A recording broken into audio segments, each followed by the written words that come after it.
Welcome back to DuckSport. It is the day after I set the car on fire, and today I'm stripping out the inlet manifold and seeing how much of a mess I've made of the engine bay.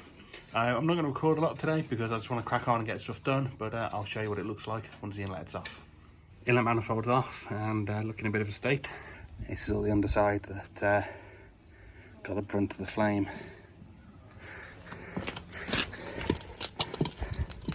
You see this fuel line got absolutely destroyed. That's what's left of the nylon overbraid. Think that injector is okay. Yeah, injector's fine. The plug's got a bit battered, but that's fine. I've got new ones on the way.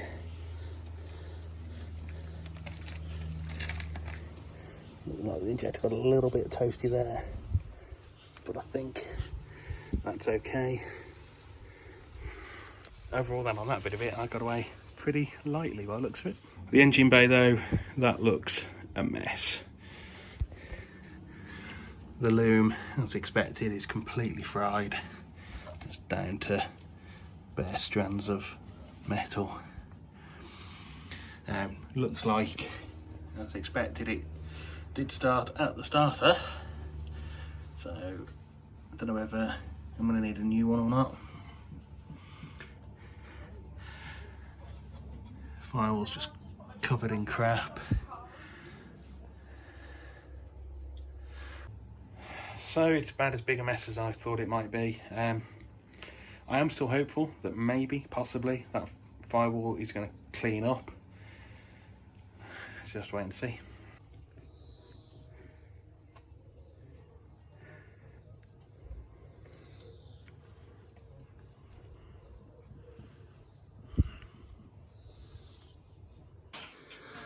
So engine bay's looking pretty sorry for itself. The rocker cover, thankfully, is in one piece, but ain't got pretty burnt up. The oil feed line got pretty trashed. You see all the paint here got wrecked. So overall, it could have been a hell of a lot worse, and give me the opportunity today just get out here and tidy up while I'm waiting on all the bits that need replacing to arrive. So the garage is looking a lot tidier. And look at that, you can actually get down the side of the car. Even more impressive, that side's clear too. Workbench is covered in stuff, that's all ready for jobs that are up next. Things that need doing then, new engine loom for, well, half the engine bay anyway, one new fuel line, new oil feed, new starter motor, and I think that's pretty much it. So got all the stuff to do those ordered on the way. A lot of it's going to arrive tomorrow, so should be able to get some stuff done over the weekend. But yeah, still looking like it's going to set me back a couple of weeks. So out here again today, getting the car ready for the rebuild of the rebuild, and just getting the starter motor pulled out. Amazing that I can do that without even having to shut the car up, which is pretty cool. So I've got all the bolts out, just need to pull the motor out.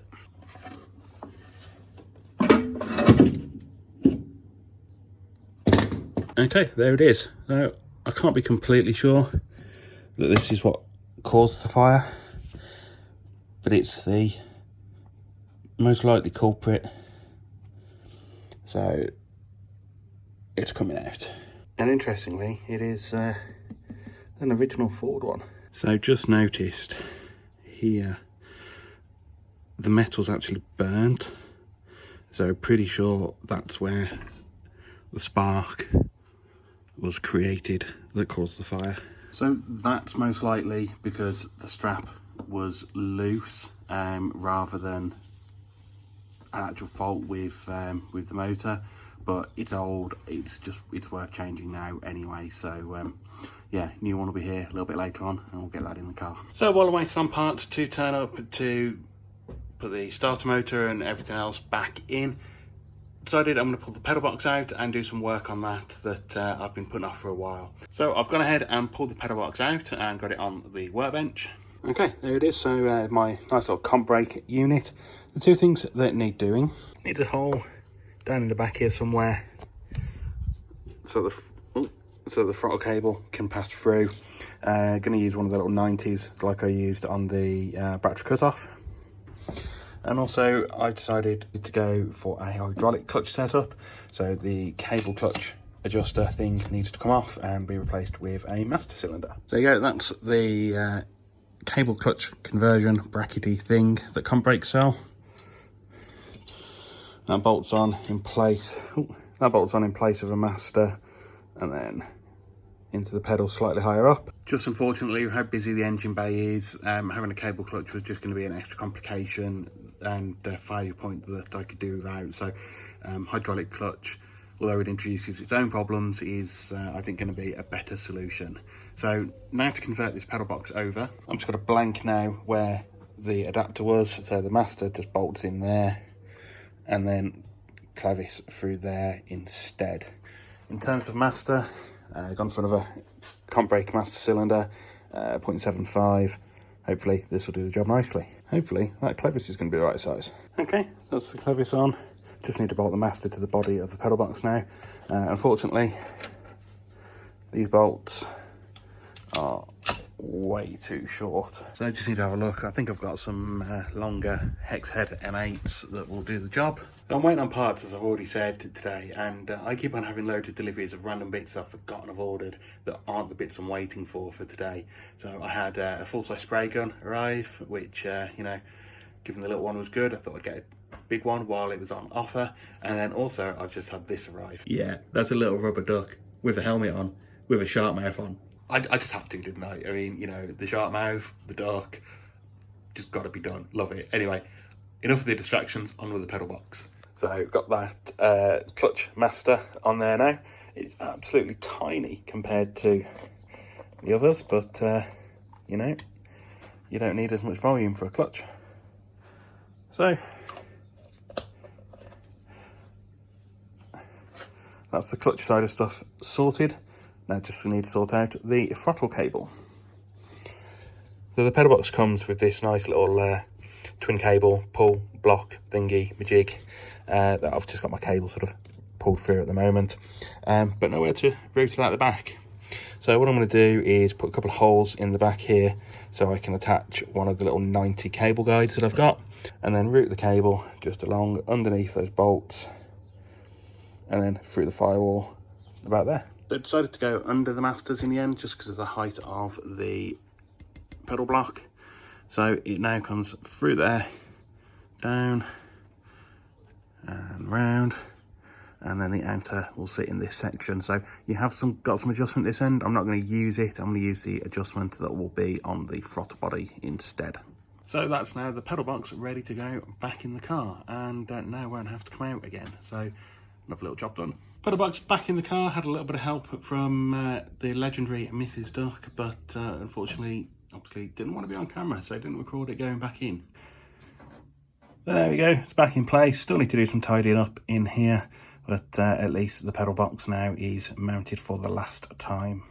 And it looks like I'm going for a world record of number of Amazon deliveries in one day, because I've already had 2 and there is a third one still due to come. And of course, the third one is the one that's got the starter motor in it. But the delivery that just arrived has contained some bits for the build. So we've got this little collection of bits, some new EV1 connectors. There should have been 2 packs of these. Apparently the other one is in the other delivery. Little spool of I think it's 30 meters of wiring, 5 meters of each color. I thought that was a nice little kit. It's 1mm wire, so should do nicely for most things that I'm going to be doing on this bit of the loom. And then also a box of new multi-pin connectors. Quite like these, so a little bit different to the ones I've used before, but it makes the plugs themselves a little bit more compact. So that's a little 4-pin, that's great. So that should do nicely for, again, this little bit of loom that I've got to make. No sooner had I finished recording that last clip, the next Amazon driver turned up with the rest of the parts. So another bag of EV1 connectors. The reason I needed 2 lots of these is the crank angle sensor uses one, and well, it was cheap enough to buy 2 sets, and then I got 3 spares. Just some normal spade connectors. The epoxy, that's going to be for making a potted connector for the top of the fuel tank, and then most importantly, a nice big Borg and Beck box with a starter motor in it. Been waiting all day for that bloody starter motor, and they've sent the wrong one, so yeah, that's going back. Oh well, at least I can start a little bit of wiring, and I can make up a new injector loom, so let's do that. So I've got a bit of time this afternoon, so I thought I'd nip out and do a little bit more work on the inlet sublooms, and just about got those all finished now. So there's a few bits and pieces on the inlet. You've got the idle control motor, which actually was able just to take off an original Sierra EFI loom and just put a plug on it. So I've got all the injectors, and they've got their own subloom terminating in a 4-pin plug. You've also got the TPS down there, and tucked around up in there the coolant sensor, and despite being 5 pins, they actually share an earth, so you get it down to 4 pins. So they've got their own plug as well. So I actually think that's come out a little bit better than the original looms have. I think where they were a little bit short before, these are going to be better and a little bit more modular, which is going to help in terms of you know, being able to disconnect individual portions easily. So yeah, I think that's a good job done. Hello, welcome back, and I can't remember where I stopped recording because I decided that after I edited the video that it was far too long already. So we've jumped forward in time quite a bit, probably about a week, and I'm glad to say all the work to get us back to the point where the fire happened is done. So there we go, the engine bay is back together. I haven't put the cover over the plug yet because I might need to do some fault finding, and excuse all the blue rag. It's also there, so it helps find leaks quicker and easier. So yeah, the next job is pressure testing the lines again and keeping our fingers crossed that this time there isn't a leak. Okay, so some more problems. The ECU plug is seemingly a bit temperamental. I don't know whether it's the ECU side or the loom side, but the fuel pump won't run when I tell it to via the ECU. I have to pull the plug out, plug it back in, and it runs on the prime, but then when I tell the ECU to make it run, it doesn't. So something funky going on there, need to have another look at that. But in doing that, I have been able to pressurize the fuel system, and unfortunately found 3 more leaks. So I've got a very small leak each end of the fuel rail, and then a big ass leak on the hard line for the return at the rear bulkhead. So yeah, just got to work out on the fuel rail ones whether it's the fuel rail leaking, which it could be, or whether it's the fitting's not done up tight enough, or what really. So yeah, probably no first start today. Okay, so I've had a closer look at everything, and this is where the issues are. So I've got leaks both ends of the hardline for the return from the fittings. Given that the feed line had that dodgy olive, half expecting the same, so might need some more olives for those. Olives are cheap, thankfully, so at least now I've worked out that's what it was. I don't have to buy whole new fittings. Leaks from the rail then, I think the leak at the firewall end, I think that is actually a leak from the injector seat on cylinder number 4. And then the other end up by cylinder 1, I think that is possibly a leak from the weld. So yeah, rail's got to come off. Thankfully I've still got the old one, so maybe we're just gonna do something with that one. Not sure at the moment. So this stuff was really meant to be the last step now before giving Steve a call and arranging for the car to go back down to him. I wanted the car running before that, and there was a couple of little jobs to do. Like I've got to chuck some bolts in the prop, and yeah, I think there was a couple of little minor bits I wanted to get done, but yeah, it looks like it might be going back to Steve as a non-runner. So on that major disappointment, I think it is time to end another video.